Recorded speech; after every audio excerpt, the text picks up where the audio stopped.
أعوذ بالله من الشيطان الرجيم. يا قوم لكم الملك اليوم ظاهرين في الأرض فمن ينصرنا من بأس الله إن جاءنا.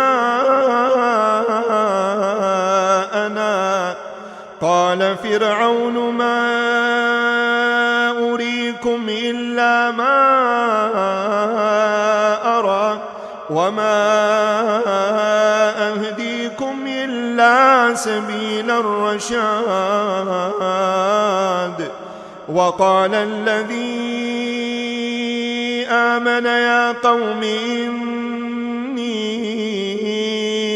أخاف عليكم مثل يوم الأحزاب مثل داب قوم نوح وعاد وثمود والذين من بعدهم وما الله يريد ظلما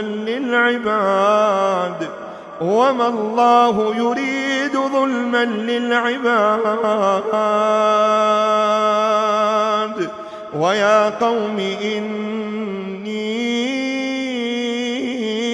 أخاف عليكم يوم التناد يوم تولون مدبرين ما لكم من الله من عاصم ومن يضلل الله فما له من هاد.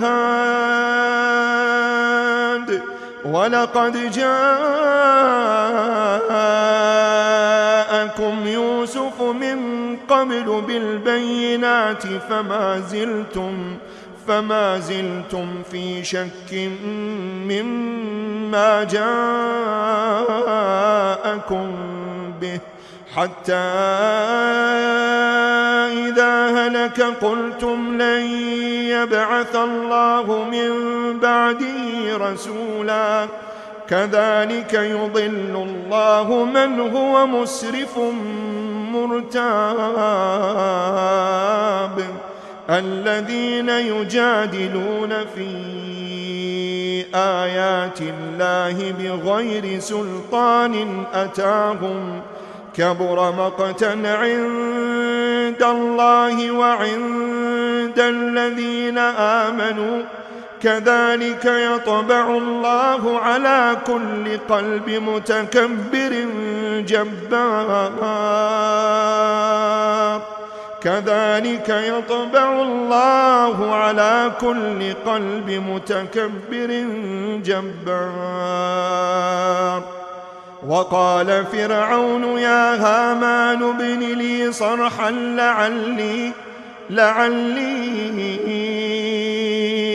أبلغ أسباب السماوات فاطلع إلى إله موسى وإني لأظنه كاذبا. وكذلك زين لفرعون سوء عمله وصد عن السبيل وما كيد فرعون إلا في تباب. وقال الذي آمن يا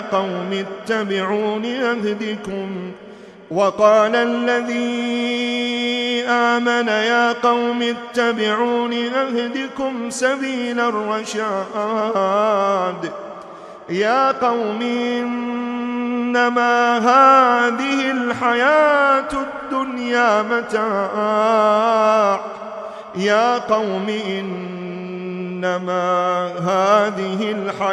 الدنيا متاع وإن الآخرة هي دار القرار.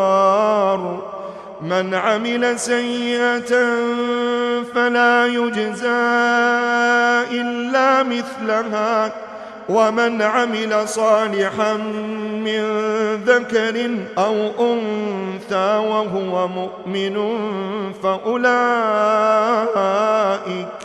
فأولئك يدخلون الجنة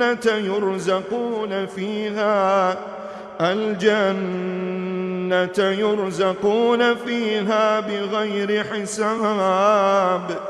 ويا قوم ما لي أدعوكم إلى النجاة وتدعونني إلى النار، تدعونني ليكفر بالله وأشرك به ما ليس لي به علم، وأنا أدعوكم إلى العزيز الغفار،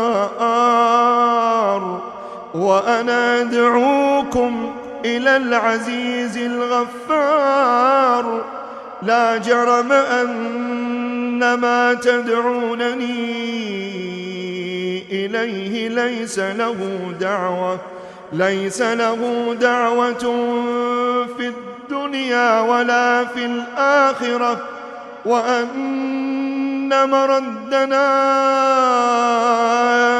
إلى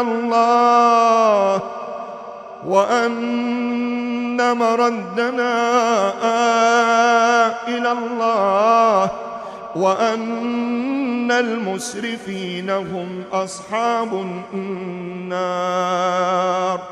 فستذكرون ما أقول لكم وأفوض أمري إلى الله، إن الله بصير بالعباد. فوقاه الله سيئات ما مكروا، وحاق بآل فرعون سوء العذاب. النار يعرضون عليها غدوا وعشيا، ويوم تقوم الساعة أدخلوا آل فرعون أشد العذاب. تي في قرآن تضحيات بالنفس والوقت والجهد والمال.